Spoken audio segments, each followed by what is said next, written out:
So hello everyone, सभी को hi hello नमस्ते। एक बार फिर से आप सभी का स्वागत है पैरामेडिकल सारथी यूट्यूब चैनल पर। दोस्तों, अब आज अपनी फंडामेंटल नर्सिंग की तीसरी क्लास है, थर्ड क्लास, जिसमें हम आगे के एमसीक्यू और पीवाईक्यू को स्टार्ट कर रहे हैं बिल्कुल बेहतरीन तरीके से। ठीक है, नोट्स आपको टेलीग्राम पर मिल जाते हैं, तो चैनल ज्वाइन करके रख लेना। फंडामेंटल नर्सिंग में हम कम से कम 200 से लेके 300 क्वेश्चंस करेंगे। ठीक है, जो कि बहुत होते हैं, इनफ होते हैं एक कॉम्पिटिटिव एग्जाम के लिए, और सारे टू सारे पीवाईक्यू बेस्ड है, तो जरूर आपको एग्जाम में देखने को मिल जाएंगे और कहीं ना कहीं एग्जाम में आए हुए हैं। ठीक है, चलो स्टार्ट करते हैं। पहला क्वेश्चन, हाँ, आपने अगर पिछली दोनों क्लास नहीं देखी तो आप क्लास 1 से देख लेना, बहुत बेहतरीन क्लास है, आपको बहुत अच्छे से समझ में आएगी। ठीक है, एक एक चीज़ हमने अच्छे से डिटेल में डिस्कस करी हुई है। Which thermometer is best for axillary temperature. मैं बात कर रहा हूँ एक्सिलरी टेम्परेचर की। एक्सिलरी तापमान मापने के लिए कौन कौन सा थर्मोमीटर सबसे उपयुक्त है? ऐसा थर्मोमीटर का नाम बताओ, ऐसे थर्मोमीटर का नाम बताओ जो हमें क्या करे, एक्सिलरी टेम्परेचर नाप के दे। तो क्या वो ग्लास थर्मामीटर है, क्या वो मरकरी थर्मामीटर है, क्या वो इलेक्ट्रॉनिक थर्मोमीटर है, या वो इंफ्रारेड थर्मोमीटर है? सो the right answer is electronic thermometer. Electronic thermometer क्यों कहते हैं सर? सेफर होता है, क्विकर होता है, और specially in routine clinical use. So अगर हम रूटीन क्लिनिकल यूज करते हैं तो आपने देखा होगा कि हम इलेक्ट्रॉनिक थर्मोमीटर जनरली इस्तेमाल करते हैं। तो इलेक्ट्रॉनिक थर्मोमीटर जो होता है वो एक्सिलरी टेम्परेचर लेने के लिए सबसे बेस्ट होता है। इतनी चीज़ क्लियर है, आगे बढ़ जाओ। Hand hygiene is best perform by. हाथ की सफाई सबसे अच्छी तरह कैसे की जाती है? ठीक है, सिंपल क्वेश्चन है। बच्चे कंफ्यूज होते हैं। बच्चे कंफ्यूज कैसे होते हैं? ऑप्शन में कंफ्यूज होते हैं। क्वेश्चन पढ़ा उन्होंने हाथ की सफाई या हैंड हाइजीन, अब उन्होंने आंसर पढ़ा यूजिंग ग्लव्स, पहला ऑप्शन लगा दिया, आंसर गलत हो जाएगा। ठीक है, तो हमेशा पढ़ना हैंड हाइजीन की बेस्ट परफॉर्मेंस पूछी जा रही है तो यूजिंग ग्लव्स नहीं होगा। हैंड सैनिटाइजर ओनली वर्ड लगते ही सतर्क हो जाना, ये भी ऑप्शन गलत है। वाइपिंग विद टॉवल, टॉवल से धोना, ये भी ऑप्शन गलत है।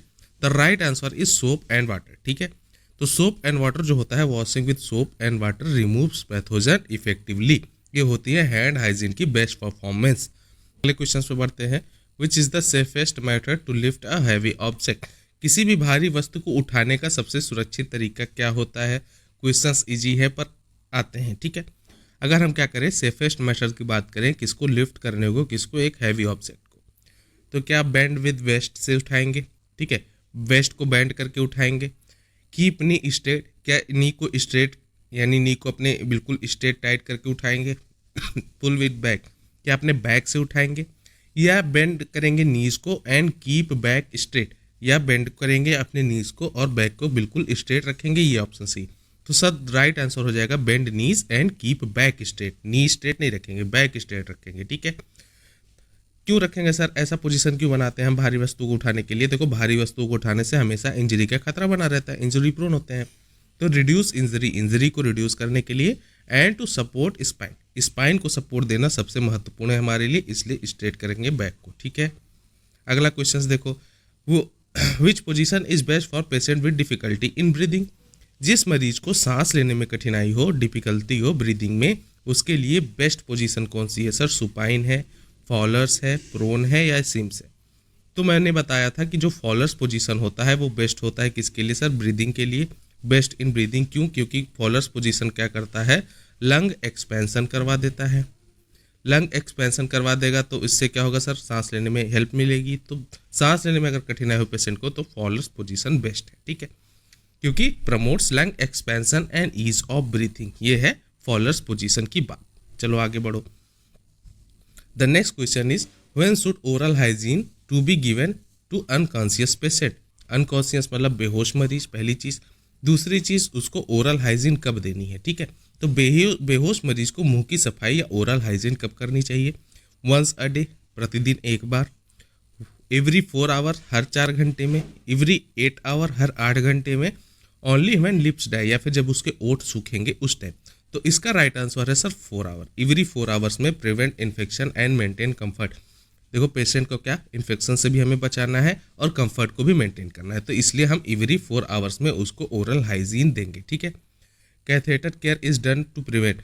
कैथेटर की देखभाल किसके लिए की जाती है? इन्फेक्शन के लिए की जाती है, पेन के लिए की जाती है, ब्लीडिंग के लिए की जाती है, रिटेंशन के लिए की जाती है। देखो, हम क्या कर रहे हैं, कैथेटर को क्या कर रहे हैं? केयर कर रहे हैं, अच्छे से प्रिवेंट कर रहे हैं। तो कैथेटर क्या है? इस्तेमाल किया जाता है पेशेंट के लिए। तो अगर पेशेंट के लिए हम कैथेटर इस्तेमाल कर रहे हैं तो उसे इन्फेक्शन फ्री होना चाहिए। तो हमको उसकी केयर इन्फेक्शन से बचाने के लिए की जानी चाहिए, ये चीज़ ध्यान रखना। Proper catheter care prevents urinary tract infection. ठीक है, क्या करेंगे अगर हम इसको इन्फेक्शन मुक्त रखेंगे तो हम क्या करेंगे, यूरिनरी ट्रैक्ट इन्फेक्शन जिसको यूटीआई बोलते हैं, यूटीआई से प्रिवेंट कर लेंगे पेशेंट को। इसलिए हम कैथेटर की इस्तेमाल की पहले हम उसको इन्फेक्शन फ्री रखते हैं, ये चीज़ें ध्यान रखना। अगला सुनो, back care is usually given every. जो बैक केयर होता है सामान्यतः कितनी बार दी जाती है? Back care is usually given every 2 hours, हर 2 घंटे में, हर 8 घंटे में, हर 6 घंटे में, या एक बार दिन में। ठीक है, तो बैक केयर जो देते हैं हम, बैक केयर यूजुअली हर 2 घंटे में पेशेंट्स को देते हैं। सर क्यों देते हैं? To prevent bed sores and promote circulation. देखो पेशेंट एक ही अगर पोजीशन में बेड पे पड़ा रहेगा 2 घंटे से ज़्यादा तो उसको क्या हो जाएगा, उसको अल्सर होने की पीठ में संभावना होगी। इसके अलावा बेड सोर्स जो होते हैं, ठीक है, बेड सोर्स बोलते हैं उसी को। इसके अलावा और सर्कुलेशन जो है, सर्कुलेशन बराबर बनी रहेगी अगर हम उसे 2 घंटे में बार बार उसकी पोजीशन चेंज करते रहे। तो right answer is 2। Sitz bath. Sitz bath देखो, sitz bath is use to relieve. Sitz bath किसके लिए उपयोगी होता है सर? बैकएच के लिए, पेरिनियल डिस्कम्फर्ट के लिए, कॉन्स्टिपेशन के लिए, या फिर फीवर के लिए। तो जो सिट्स बाथ होता है वो यूज़ करते हैं किससे रिलीफ के लिए? पेरिनियल डिस्कम्फर्ट से रिलीफ के लिए हम सिट्स बाथ का इस्तेमाल करते हैं। क्यों sir? Warm water reduces pain and promotes healing in perineal area. ठीक है, इसमें क्या वो बोल रहे हैं सर, जो वार्म वाटर होता है, जो सिर्फ बाद में हम क्या यूज़ करते हैं सर? वार्म वाटर यूज़ करते हैं। इससे वार्म वाटर यूज़ करने से रिड्यूस पेन। देखो जब भी हम लंबा चल बल के आते हैं ना, जैसे हमने काफ़ी ज़्यादा चल लिया, तो घर वाले बोलते हैं कि गर्म पानी में पैर रख के बैठ जाओ, उससे आराम मिलता है। तो जो वार्म वाटर होता है वो पेन को रिड्यूस करता है। इसके अलावा प्रमोट करता है हीलिंग इन पेरिनियल एरिया। ये चीज़ ध्यान रखना सिट्स बाथ के लिए। तो इसका right answer C, perineal discomfort. अगला सुनो, the first step in case of fire in hospital. ठीक है, first step in case of fire in hospital. अगर अस्पताल में आग लग जाए तो पहला स्टेप क्या होना चाहिए? Extinguish fire, rescue patients, inform administration, या कॉल फायर ब्रिगेड। तो देखो सिंपल सी बात है, अगर हॉस्पिटल में आग लग जाए तो ये सब चीज़ें तो करेंगे ही करेंगे, पर पहला स्टेप अगर हम क्या लेंगे, पेशेंट को रेस्क्यू करेंगे। क्योंकि पेशेंट की जान हमारे लिए सबसे ज़्यादा जरूरी है, इसलिए पेशेंट को हम रेस्क्यू करेंगे। रेस्क्यू इसका एक स्टेप होता है अगर अस्पताल में आग लग जाए, जिसको हम बोलते हैं RACE। आर फॉर क्या होता है? रेस्क्यू। ए फॉर क्या होता है? फिर then second step is alarm. The third step is confine, और फोर्थ स्टेप इज एक्सटिंग्विश। तो ये स्टेप्स याद रखना। रेस मतलब rescue, then alarm, then confine, then extinguish. तो पहला स्टेप में बात करूँ तो पेशेंट को रेस्क्यू करेंगे, ये स्टेप हो जाएगा हॉस्पिटल में आग लगने पर। ठीक है, अब देखो, most common site for IM injection in adults. ठीक है, वयस्कों में IM इंजेक्शंस के लिए सबसे सामान्य स्थान कौन सा है? डेल्टॉइड है क्या? ग्लूटियस मीडियस है क्या? वास्टस लेटरिस है क्या? या एब्डोमेन है? तो इसका राइट आंसर हो जाएगा ग्लूटियस मीडियस। अब सुनो क्यों। एक चीज़ ध्यान रखना, डेल्टॉइड भी है, IM इंजेक्शन लगाने के लिए सबसे कॉमन साइट है, पर अगर मैं बात करूँ लार्जर वॉल्यूम में अगर हमें इंजेक्शन लगाना हो तो उसके लिए डीप एंड सेफ मसल कौन सी है सर? ग्लूटियस मीडियस है। अगर मैं बोलूँ यहाँ लार्जर ना बोल के, अगर मैं स्मॉलर बोलूँ, स्मॉलर वॉल्यूम में इंजेक्शंस लगाने हो तो उसके लिए डेल्टॉइड बेस्ट है। ठीक है, तो most common site for IM injection in adults is gluteus medius, ये चीज़ ध्यान रखना। इन टर्म ऑफ एसेप्सिस, देखो हम शुरू से बोलते आ रहे हैं एसेप्सिस एसेप्सिस एसेप्सिस। एसेप्सिस का अर्थ क्या है, मीनिंग क्या है? एसेप्सिस क्या विदाउट पेन है, या विदाउट ऑक्सीजन है, या विदाउट इन्फेक्शन है, या विदाउट ब्लीडिंग है? तो एसेप्सिस का क्या मीनिंग है सर? Without infection. ठीक है, क्या एक्सप्लेनेशन है? It refer to a sterile germ free environment. ठीक है, जो एसेप्सिस की मीनिंग होती है उसका मतलब होती है स्टेराइल, यानी हमने जितने भी माइक्रो ऑर्गेनिज्म थे सबको किल कर दिया। इसके अलावा जर्म फ्री एनवायरनमेंट बनाना, ये होता है एसेप्सिस की मीनिंग। ठीक है, which restraint allow most freedom of movement. कौन सा रेस्टोरेंट सबसे अधिक स्वतंत्रता देता है? Elbow restraint, wrist restraint, jacket restraint, या मिटन रेस्टोरेंट? तो इसका राइट आंसर है मिटन रेस्टोरेंट। ठीक है, ये सबसे ज़्यादा फ्रीडम ऑफ मूवमेंट देता है, prevent stretching without limiting full body movement. ठीक है, जो मिटन रेस्टोरेंट होते हैं यहाँ से हम क्या कर सकते हैं, स्ट्रेचिंग कर सकते हैं, पूरा stretching without limiting full body, पूरे बॉडी की मूवमेंट को लिमिट किए हुए। ये चीज़ ध्यान रखना। तो सबसे ज़्यादा फ्रीडम ऑफ मूवमेंट किस में होता है, मिड एंड रेस्टोरेंट में। ठीक है, आगे चलो। बेड रेस्ट की सबसे कॉमन कॉम्प्लिकेशन मैंने बताया, हमेशा बताया। हाइपोटेंशन है क्या, नहीं। न्यूमोनिया है क्या, नहीं। यूरिनरी इन्फेक्शन है क्या, नहीं।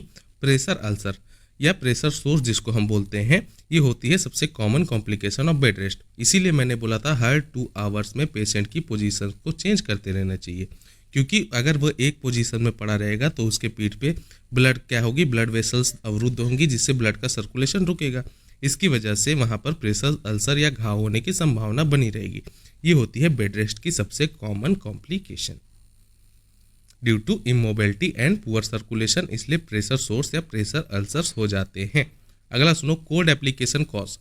कोल्ड एप्लीकेशन क्या कॉज कर सकता है, जिसको ठंडी सिकाई बोलते हैं, जिसको ठंडा सिकाई बोलते हैं। इससे क्या हो सकता है, वैसोडाइलेशन होगा या वैसोकॉन्स्ट्रिक्शन होगा या पेन बढ़ जाएगा या फीवर हो जाएगा। तो इसका राइट आंसर हो जाएगा वैसोकॉन्स्ट्रिक्शन। अब एक जनरल बात समझो, मैंने हमेशा एक एग्जांपल लेके बताया हुआ है कि जब भी हम कोई चीज़ गर्म करेंगे तो उसमें क्या होती है, प्रसार होता है, उसका प्रसार होता है, उसमें क्या होता है, एक्सपेंशन होता है। गर्मी से एक्सपेंशन होता है, और जब भी कोई चीज़ ठंडी होती है तो ठंडी में क्या होता है, कॉन्स्ट्रिक्शन होता है, कॉन्स्ट्रिक्शन होता है या सिकुड़ाव होता है। ठीक है, तो हम बात कर रहे हैं कोल्ड एप्लीकेशन, ठंडी एप्लीकेशन, तो इसमें क्या होगा, डायलेशन होगा या कॉन्स्ट्रिक्शन होगा। तो देखते ही आंसर कॉन्स्ट्रिक्शन लगा देना, हमेशा राइट होगा। ठीक है, तो वैसो कॉन्स्ट्रिक्शन होगा। वैसो कॉन्स्ट्रिक्शन से क्या होगा, कोल्ड एप्लीकेशन से क्या होगा, स्वेलिंग रिड्यूस होगी, पेन रिड्यूस होगा और इन्फ्लामेशन रिड्यूस होगा। इतनी चीज़ क्लियर है। अगला क्वेश्चन देखो, अगला question, the best method to check NG tube placement. हम एनजी ट्यूब प्लेसमेंट का अगर हमें चेक करना हो कि सही प्लेसमेंट हुई है, सही स्थान हुआ है, तो इसको जानने का बेस्ट तरीका क्या है। एनजी ट्यूब का सही स्थान जानने का सबसे अच्छा तरीका क्या है। पेशेंट से हम पूछेंगे या स्मेल करेंगे ट्यूब को, या इंजेक्ट एयर एंड एस्क्यूलेट करेंगे, या एक्सरे कंफर्मेशन करेंगे। यार पेशेंट से थोड़ी पूछेंगे कि तुम्हें बताओ कहाँ तक गया ट्यूब, नहीं। स्मेल ट्यूब बिल्कुल नहीं। इंजेक्ट एयर एंड एस्क्यूलेट, ये भी ऑप्शन गलत है। द थर्ड और फोर्थ ऑप्शन है एक्सरे कंफर्मेशन। एक्सरे कंफर्मेशन से हम क्या करेंगे, एनजी ट्यूब की पोजीशंस चेक कर सकते हैं। एक्सरे कंफर्मेशन इस is the most reliable and safe method. ये क्या होता है, मोस्ट रिलायबल होता है और सेफ मेथड होता है चेक करने का एनजी ट्यूब सही जगह पर प्लेस्ड है या नहीं। अगला क्वेश्चन देखो, डॉक्यूमेंटेशन कैसा होना चाहिए। Documentation should B brief and incomplete. पहला अक्षर पढ़ते ही कोई भी डॉक्यूमेंट इनकम्प्लीट होना चाहिए क्या, काट दो आंसर। डीलेड एंड वर्बल, डीलेड, कोई भी डॉक्यूमेंट डीलेड होगा तो पेशेंट को टाइम से मेडिकेशन मिल पाएगी, नहीं। ओनली ऑन डिस्चार्ज, ये बताओ डॉक्यूमेंटेशन केवल डिस्चार्ज के टाइम बनेगा, नहीं। तो right answer is C, accurate and timely. कोई भी डॉक्यूमेंटेशन शुड बी एक्यूरेट, बिल्कुल एक्यूरेट होना चाहिए, पिन पॉइंट होना चाहिए और टाइमली, टाइम पे मेंटेन्ड होना चाहिए। ऐसा होना चाहिए documentation. Legally valid and ensure continuity of care, ये होना चाहिए डॉक्यूमेंटेशन का प्रकार। ठीक है, apical pulse is best assessed with. Apical pulse किससे जांची जाती है सर, एपिकल पल्स हम किससे जांचते हैं, क्या इंडेक्स फिंगर से जांचते हैं पल्स हम, या स्टेथोस्कोप से जांचते हैं, या थर्मोमीटर से जांचते हैं, या पैल्पिटेशन से। तो पैल्पिटेशन पहले हटा दो, फिर है थर्मोमीटर। थर्मोमीटर से हम पल्स नहीं नापते, हम टेम्परेचर नापते हैं, ये भी हटा दो। अब मैं बात करूं इंडेक्स फिंगर या स्टेथोस्कोप। अब पल्स आपको नापना हो तो इंडेक्स फिंगर उपयुक्त है क्या, नहीं, रीडिंग गलत आ सकती है। और एपिकल पल्स की बात हो रही है तो हम सिंपल सी बात स्टेथोस्कोप से नापेंगे, फिंगर से तो नहीं। रेडियल पल्स एक बार के लिए नाप सकते हो हाथ से, एपिकल पल्स नहीं नाप सकते। क्यों सर, ये लोकेट होता है at apex of the heart और रिक्वायर होता है एस्क्यूलेटेशन। ठीक है, तो इसलिए स्टेथोस्कोप से हम एपिकल पल्स की रीडिंग करते हैं, असेसमेंट करते हैं। Isolation technique is use to prevent. Isolation technique किससे बचने के लिए की जाती है सर, फाल से, ब्लीडिंग से, क्रॉस इन्फेक्शन से और नोजिया से। तो हम आइसोलेशन टेक्निक क्रॉस इन्फेक्शन से बचने के लिए करते हैं, prevent spread of infection from patient to others. ठीक है, अगला सुनो, the nurse first respond to patient foot fall. अगर मरीज गिर जाए, भगवान न करे ऐसा हो, लेकिन अगर मरीज गिर जाए तो नर्स की पहली प्रतिक्रिया क्या होनी चाहिए सर, ब्लेम द पेशेंट। क्या वो पेशेंट को ब्लेम करेगी, या एक्सेस फॉर इंजरी, या डॉक्यूमेंट इंसेंट, या कॉल फैमिली। अब इसका राइट आंसर आप बताओ सोच के। तो इसका राइट आंसर है एक्सेस फॉर इंजरी। अगर पेशेंट गिर जाता है तो नर्स का पहला रिस्पॉन्स होना चाहिए एक्सेस ऑफ इंजरी, उसको इंजरी से बचाना है, ठीक है। पेशेंट की safety is priority before anything else. ये फैमिली को कॉल करने से पहले उसकी क्या ज़रूरी है, उसकी इंजरी को बचाना ज़्यादा ज़रूरी है, वो प्रियोरिटी होनी चाहिए, ठीक है। अगला देखो, intake output chart is maintain to monitor. Intake output chart क्यों बनाया जाता है, क्यों मेंशन करते हैं हम इनटेक आउटपुट चार्ट? इन्फेक्शन के लिए, ब्लड प्रेशर के लिए, फ्लूइड बैलेंस के लिए या रेस्पिरेशन के लिए? ये इंपॉर्टेंट क्वेश्चन है, कई बार एग्जाम में आया हुआ है। तो इनटेक आउटपुट चार्ट हम मेंटेन करते हैं फ्लूइड बैलेंस के लिए, ठीक है। हमेशा हम इनटेक आउटपुट चार्ट बनाते हैं फ्लूइड के बैलेंस के लिए, ठीक है। हेल्प टू डिटेक्ट डिहाइड्रेशन और फ्लूइड ओवरलोड। हमें इससे पता चलेगा इनटेक आउटपुट चार्ट से कि पेशेंट को डिहाइड्रेशन हो रही है या फ्लूइड ओवरलोड है, ये इनटेक आउटपुट चार्ट से ही पता चलेगा। So the right answer is C. अगला सुनो, proper body mechanics help prevent. सही बॉडी मैकेनिक्स हमें किससे बचाता है? अगर बॉडी मैकेनिक्स हम सही रखेंगे तो हाइपरटेंशन से बचाएगा क्या? नहीं, बॉडी मैकेनिक्स से हाइपरटेंशन में कोई लेना देना नहीं। अस्थमा लंग से रिलेटेड है, बॉडी मैकेनिक्स से कोई रिलेशन नहीं। डायबिटीज़ ब्लड शुगर से रिलेटेड है, इसका भी बॉडी मैकेनिक्स से कोई रिलेशन नहीं। तो प्रॉपर बॉडी मैकेनिक्स कैसे बनी रहेगी सर? हमें किससे बचाएगी? बैक इंजरी से बचाएगी। तो अगर हम बॉडी मैकेनिक्स सही रखें तो promote safety for both nurse and patient. Body mechanics जो होती है वो सेफ्टी प्रोवाइड करती है बोथ नर्स और पेशेंट को, इसलिए बैक इंजरी से बचाएगी हमें सही proper body mechanics. The next is consent it not required. Consent की ज़रूरत कब नहीं होती है सर?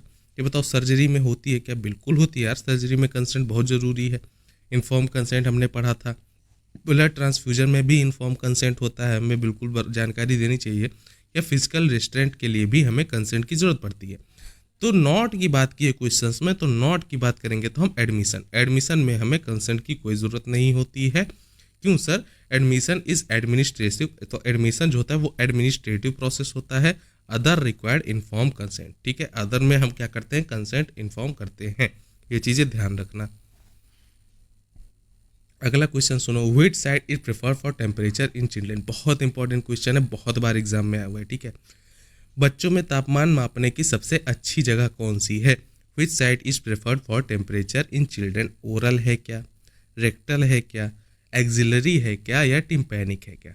देखो, हम एडल्ट्स में बात करते हैं तो उनमें बेस्ट साइट रेक्टल होती है, क्योंकि ये मोस्ट रिलायबल साइट होती है और मोस्ट एक्यूरेट देती है, ठीक है। पर जनरली हम ओरल करते हैं। लेकिन अगर मैं बात करूं चिल्ड्रन में, तो चिल्ड्रन में होती है एक्सिलरी, ठीक है। Axillary site is safer and more comfortable for children. जो एक्सिलरी साइट होती है वो सेफ होती है और सबसे ज़्यादा कंफर्टेबल होती है बच्चों के टेम्परेचर मेंटेन करने के लिए। Deficiency of iron cause. Iron की कमी से क्या होता है सर? आयरन की कमी से नाइट ब्लाइंडनेस होता है क्या? नहीं है। तो विटामिन ए की कमी से होता है रतौंधी, ये काट दो। स्कर्वी विटामिन सी की कमी से होता है। रिकेट्स विटामिन डी की कमी से होता है। सो आयरन की कमी से एनीमिया होता है सर, ठीक है। Iron is essential for haemoglobin synthesis. देखो, एनीमिया में क्या होता है? एनीमिया मतलब ब्लड की कमी, हीमोग्लोबिन की कमी। तो हीमोग्लोबिन की सिंथेसिस के लिए हमें क्या चाहिए सर? आयरन चाहिए। तो आयरन जो होता है वो आयरन की कमी हो जाएगी बॉडी में, तो एनीमिया के लक्षण दिखने चालू होंगे, ठीक है। अगला देखो, a patient with diarrhoea at risk of. अगर डायरिया के मरीज की बात करें तो इसमें किसकी कमी हो सकती है डायरिया के पेशेंट में? क्या सोडियम की कमी होगी, क्या प्रोटीन की कमी होगी, या पोटेशियम की कमी होगी, या आयरन की? तो डायरिया के पेशेंट में पोटेशियम की कमी हो सकती है। Excessive loss through stool cause hypokalemia. अच्छा, हाइपोकैलेमिया, हाइपरकैलेमिया, हाइपोनेट्रीमिया, हाइपरनेट्रीमिया ध्यान रखना। देखो, एक वर्ड आता है हाइपरनेट्रीमिया। नेट्रीमिया मीनिंग Na मतलब सोडियम, Na मतलब सोडियम। अब हाइपर और हाइपोर समझो। हाइपर मतलब अधिकता, तो हाइपरनेट्रीमिया मतलब सोडियम की अधिकता, सोडियम ज़्यादा। और हाइपोनेट्रीमिया अगर मैं बोल दूं तो हाइपोनेट्रीमिया मतलब सोडियम बॉडी में कम। ऐसे मैं बात करूं हाइपोकैलेमिया की, कैलीमिया मतलब पेशेंट में किसकी कमी सर? पोटेशियम की, पोटेशियम या के की, ठीक है। तो के की कमी हो जाएगी तो इसको बोलेंगे हाइपोकैलेमिया, और इसकी अधिकता हो जाएगी तो इसको बोलेंगे हाइपरकैलेमिया। ऐसे में बात करूँ हाइपर कैल्सीमिया और हाइपोकैल्सीमिया, तो उसमें क्या होती है? कैल्शियम की अधिकता या कैल्शियम की कमी हो जाती है। तो ये टर्मिनोलॉजी याद रखना। तो इसका राइट आंसर हो जाएगा पोटेशियम। डायरिया के पेशेंट में हाइपोकैलेमिया होता है क्योंकि एक्सेसिव लॉस हो जाता है थ्रू स्टूल, इसलिए पोटेशियम की कमी हो जाती है। CPR ratio in adult, adult में सीपीआर रेशियो कितना होना चाहिए, ये भी मोस्ट इंपॉर्टेंट क्वेश्चन है। वयस्क में सीपीआर अनुपात क्या होता है, 15:1, 5:1, 13:2 या 20:2। तो राइट आंसर इज 30:2, ये सीपीआर रेशियो था एडल्ट में। 30 चेस्ट कंप्रेशन एंड 2 ब्रीथ, तो रेशियो मतलब क्या होता है सर, 30 बार हम चेस्ट कंप्रेशन करेंगे और उसमें 2 ब्रीथ देंगे। तो ये क्वेश्चन मोस्ट इंपॉर्टेंट है, घुमा के भी पूछ सकता है कि कितना चेस्ट कंप्रेशन देंगे, कितनी ब्रीथ देंगे हम सीपीआर में। तो 30 चेस्ट एक कंप्रेशन और 2 ब्रीथ, या रेशियो की बात करें तो 30:2 रेशियो होता है।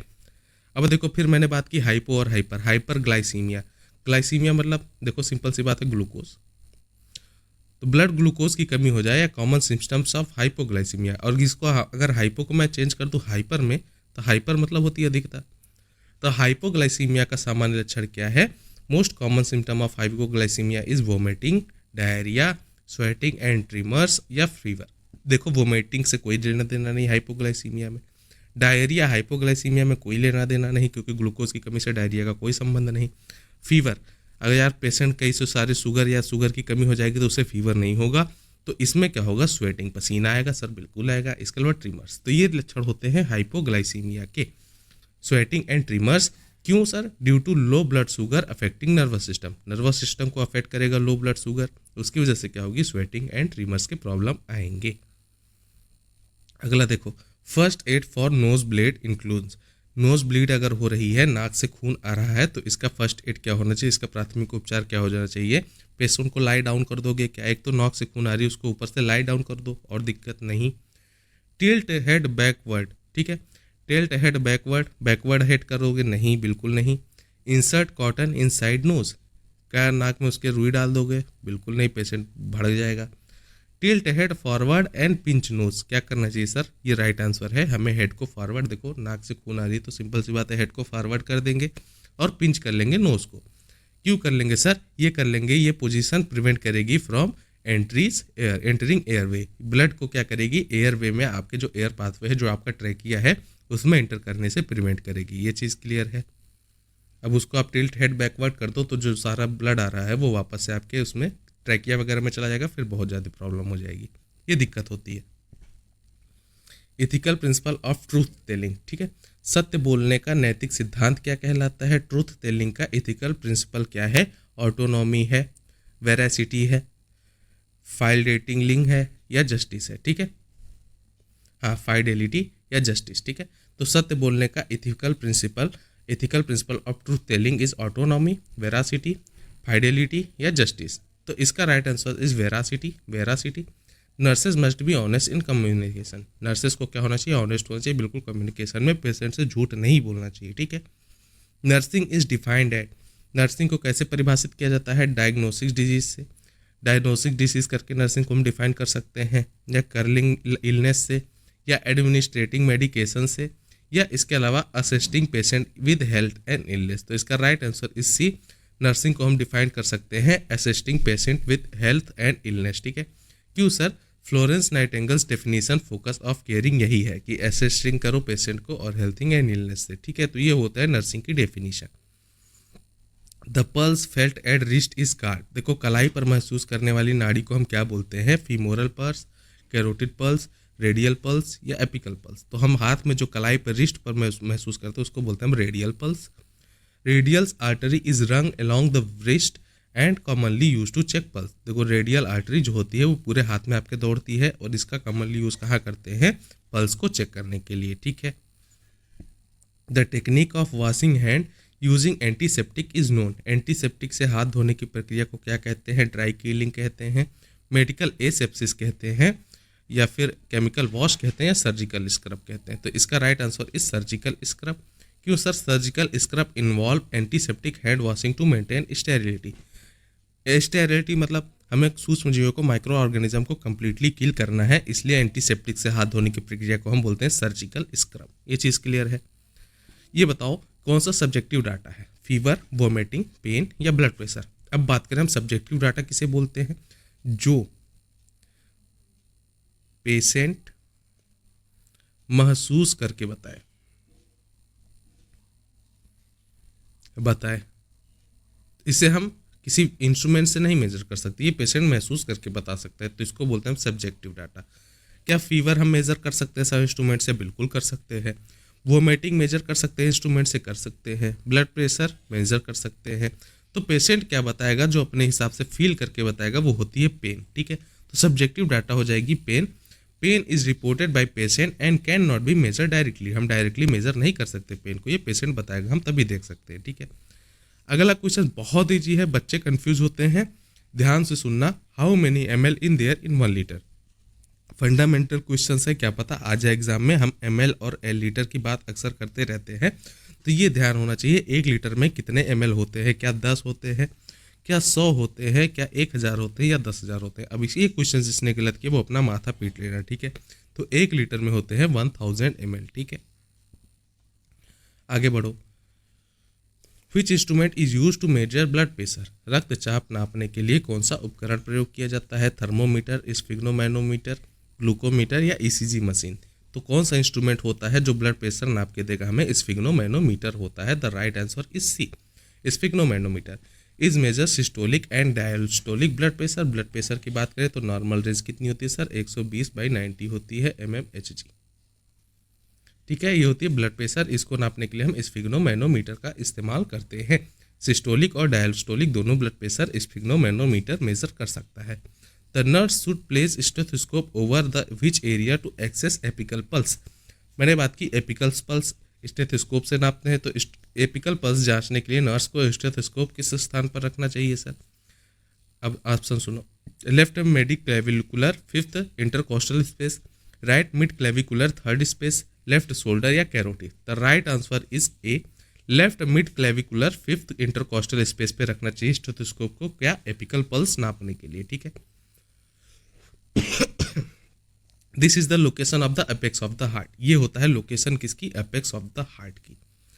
The principle of infection control includes? संक्रमण नियंत्रण के सिद्धांत में क्या शामिल है? न्यूट्रिशन शामिल है, मेडिकेशन शामिल है, आइसोलेशन शामिल है, या एक्सरसाइज शामिल है? तो इसमें राइट आंसर हो जाएगा सर आइसोलेशन। ये होता है प्रिंसिपल इन्फेक्शन कंट्रोल, ये होता है संक्रमण नियंत्रण के सिद्धांत में आइसोलेशन शामिल होता है। ये तीनों ऑप्शन गलत है। Isolation prevents spread of infection agent. ठीक है, मान लो आइसोलेट कर देंगे हम किसी पेशेंट को, जैसे कोरोना में हमने क्या किया था, कोरोना में इन्फेक्शन फैल रहा था, हमने पेशेंट को कर दिया आइसोलेट। अब जो उससे हुई थी उससे ये हुई थी कि जो इन्फेक्शन एजेंट हैं उनके स्प्रेड होने की संभावना, उनके फैलने की संभावना कम हो गई थी। तो ये था आपका पार्ट 4 क्लास 3। ठीक है, क्लास 3 में हमने एक 107 क्वेश्चंस कर लिए, अभी लगभग हम 100 क्वेश्चंस और कर लेंगे, तो इससे हमारा फंडामेंटल नर्सिंग का पूरा टॉपिक कवर हो जाएगा। नोट्स आपको टेलीग्राम पे मिल जाएगा, तो चैनल ज्वाइन कर लेना। वीडियो पसंद है तो लाइक से सब्सक्राइब जरूर कर लेना। Thanks for watching.